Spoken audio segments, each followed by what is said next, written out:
كأن انت الكاتب بيتكلم عنك انت بالذات، ما بيتكلمش عن حد تاني.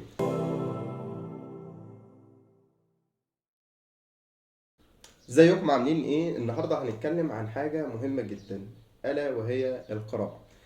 عشان تتخطى حاجات كتير في حياتك مهم جدا جدا جدا انك تقرأ.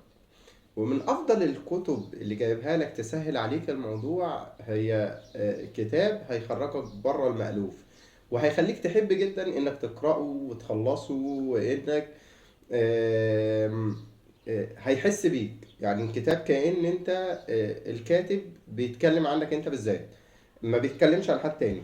الكتاب اسمه الخروج عن النص. الكتاب ده لمحمد طه، تمام. دكتور محمد طه هو دكتور نفسي ممتاز جدا، عامل استراتيجيات للعلاج النفسي قوية جدا، مصري. الكتاب بيتكلم عن اننا مبرمجين شوية، مش قادرين نخرج عن النص، مش قادرين نخرج عن المألوف. كل يوم بصحى من النوم اروح اقعد، انا مثلا كنت اصحى من النوم اروح اقعد على القهوة، اخلص اقعد مع اصحابي، ارجع البيت، مفيش جديد. مش قادر افكر بره، يعني بره النص، بره الصندوق. في دماغي كلاكيع، في دماغي معتقدات. المعتقدات دي بتقول لي بلاش تحاول، بتخوفني، المجتمع بيأثر عليا. كل الكلام ده كتاب الخروج عن النص هيخرجك بره الحوار خالص. هيقول لك ازاي تخرج عن النص، هيقول لك ازاي تتعامل مع اللي حواليك، تمام. هيقول لك ازاي ما تعملش الحاجات اللي بتخليك نمطي، الحاجات اللي بتخليك متسلسل.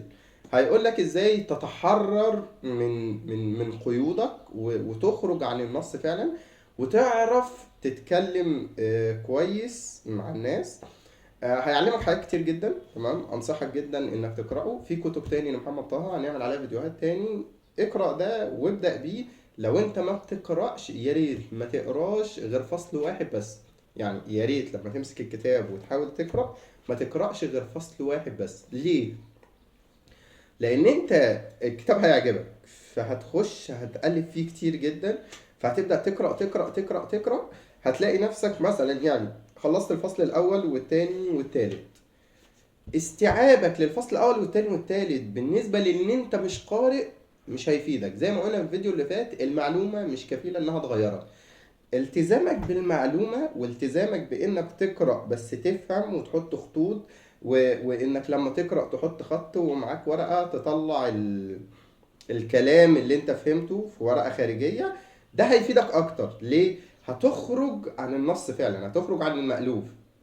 اما لو انت قرأت كتير، خدت معلومات كتير، مفيش اخراج. يعني مش تعرف تخرج المعلومات دي، لان عقلك اتعود على انه ياخد معلومات بس. لا، احنا مش عايزين نعمل كده. انا عايزك تقرأ كويس وتنفذ. يعني خد وقت، اقرأ. وليكن انا قرأت الصبح الصفحة دي، انا هطبقها خلال اليوم. طبقتها خلال اليوم، هرجع تاني يوم اقرا صفحه تانية. هقرا فصل هطبقه خلال اليوم، خلصته هاجي اليوم التاني هقرا فصل تاني. خلي عندك التزام. الالتزام مهم جدا جدا جدا. فحاول على قد ما تقدر اهتم بالالتزام اكتر ما تهتم باي حاجه. فالتزم، اعمل نفسك خطه. هنشرح برضو ازاي نعمل خطه نعيش بيها، يعني ان احنا كل يوم نعمل ايه عشان نلتزم، تمام. ده منهج على فكرة، وناس كتير عايشة بيه، والناس الناجحة دايما عندهم استراتيجية ان هم ازاي يعيشوا. عندهم استراتيجية نمطية، بس مش زي النمط اللي احنا عايشينه. لا، هم النمط بتاعهم بيطلعهم لفوق، يعني زي سلم كده مدرج، بيطلعك زي الاسهم بتاعت البورصة كده. فخلي عندك استراتيجية انك تنجح، انك تعدي، انك تقرأ. فدايما اهتم بانك تفهم حاجة صغيرة وتطبقها، حاجة صغيرة وتطبقها، حاجة صغيرة وتطبقها. مش تفهم حاجة كبيرة مش هتطبقها. لو فهمت حاجات كتير، حاجات كبيرة، مش هتطبقها. فدايما خد معلومة واحدة، ابدأ طبقها، لاحظ، ابدأ دون. يعني هات كده ورقة وقلم وابدأ اكتب انا لاحظت ايه. طب لما خرجت عن النص، لما خرجت عن المألوف، لما قلت حاجات انا خايف، من ضمن الحاجات اللي بتكلم عليها انك ازاي تقول لا. ما هو ده خروج عن النص. انا دلوقتي مش قادر اخرج عن النص. ليه؟ لما حد بيطلب مني حاجه انا مش بقدر اقول له لا. فانا مش عارف اخرج عن المألوف.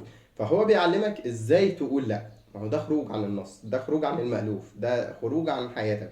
طب انا لما اتعلم ازاي اقول لا، هل هطبق الكلام ده؟ لا، انا ممكن اخد المعلومة واحطها جوايا واجبتها، مش بعمل حاجة جديدة. فدايما بنصحك ان انت تطبق. التطبيق خد بالك، انت لو ما قرأتش اي كتب وشوية المعلومات اللي جوه دماغك فنطتهم على ورقة وقلم وبدأت ان انت تطبقهم، هتلاقي اعجاز في حياتك. هتلاقي ان انت في حاجات كتير هتندم انك ما طبقتهاش بقالك فترة. تمام. فابدأ من جديد، اعتبر ان انت ما عندكش معلومات، الغي كل المعلومات اللي عندك، امسحها، اعمل لها ديليت، وابدأ اتعلم ازاي تغير حياتك، او ابدأ اتعلم. الحياة ما بتتغيرش كده. يعني مش جاي اقول لك يلا هوبا بكره حياتك هتتغير، لا مفيش الكلام ده. المية عشان تسخن لو هي طبيعية، عشان تسخن بتاخد وقت. تمام. وعشان تغلي بتاخد وقت اكبر. عشان تسقع بتاخد وقت، وعشان تتلج بتاخد وقت اكبر. فانت عشان تيجي من السلبية للإيجابية هتاخد وقت، وعشان تتغير هتاخد وقت اكتر. فانت لازم تبقى فاهم انك هتاخد ليميت، هتاخد وقت كده، هتاخد ايا كان. ممكن الوقت ده يبقى سنة على فكرة، ما فيش مشكلة. التغيير ملهوش وقت، بس الوقت هيعتمد على ان انت جد فعلا عايز تتغير، ولا اي كلام. مين اللي يحكم في الموضوع؟ انت. مين اللي يشوف نفسه بالطريقة الصح؟ انت. مش حد خارجي هو اللي يبدأ يقول لك انت حلو او وحش. ما تاخدش رأي الناس فيه. كده كده انت عارف انت ايه. لو انت فاشل انت عارف انك فاشل، لو انت ناجح انت عارف انك ناجح. ما تاخدش رأي حد فيك. ابدأ اعمل استراتيجية ومالكش دعوه بحد. وما تروحش تقول للناس اصل انا بدأت اعمل واحد اتنين تلاتة، لا هتفشل. تمام. دايما اتعلم جواك وطبق جواك. بس الناس مع الوقت هيلاحظوا التغيير اللي ظهر، هيلاحظوا الانفجار اللي حصل. لان انت واحده واحده واحده واحده هتلاقي نفسك طلعت فوق. الناس هتشوفك وانت فوق مره واحده، مش هيشوفوا التغييرات اللي انت عملتها الصغيره. فابدأ. ربنا يوفقك. اقرأ، ما تنساش تشترك في القناة، ولو انت على الفيسبوك ما تنساش تعمل لايك.